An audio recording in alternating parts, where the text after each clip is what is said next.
उदय समाज रूपी शरीर का गठन स्त्री और पुरुष से मिलकर हुआ है और समाज रूपी विराट शरीर को उत्तम संतान प्रदान करना उनका लक्ष्य रहा है। ईश्वर ने स्त्री और पुरुष दोनों की सृष्टि दो स्वतंत्र प्राणियों के रूप में की है, जिनका महत्व भी समान है। जीव शास्त्र के अनुसार स्त्री और पुरुष कभी पूर्ण रूप से पृथक नहीं रह सकते, क्योंकि इसके पृथक रहने का तात्पर्य रचना क्रम में सामंजस्य का अभाव और इस अभाव का अर्थ है सृष्टि का अभाव। सर्वप्रथम विवाहोपरांत पति पत्नी में एक दूसरे को समझने की भावना होनी चाहिए। दोनों ही किसने क्या बात कही समझने का प्रयत्न करें, एक दूसरे की बात का गलत अर्थ न निकालें। परस्पर सद्भावना का होना आवश्यक है।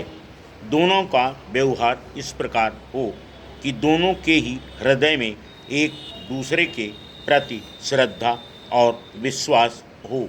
सुख दुख में एक दूसरे की हंसी उड़ाने अथवा उपेक्षा करने के स्थान पर एक दूसरे की सेवा करने की इच्छा जागृत हो। पति बीमार हो, पत्नी समाज सेवा के लिए बाहर घूमती रहे अथवा पत्नी बीमार हो और पतिदेव क्लब में ताश खेलें, तो निश्चय ही एक दूसरे की भावना को ठेस पहुँचेगी और प्यार का सागर अनायास ही टूट जाएगा।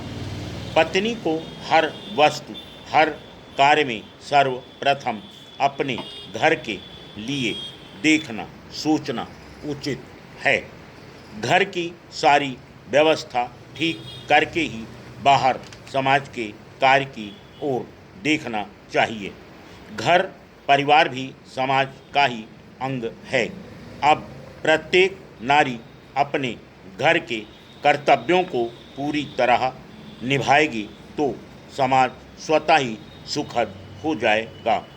यद्यपि सुखद भविष्य बनाने में स्त्री और पुरुष दोनों का ही हाथ है, तो भी उग्रता अपनाने वाले पुरुष की अपेक्षा धीरज और प्रेम के विशेष निकट रहने वाली नारी से ही इस विषय में अपेक्षा की जा सकती है।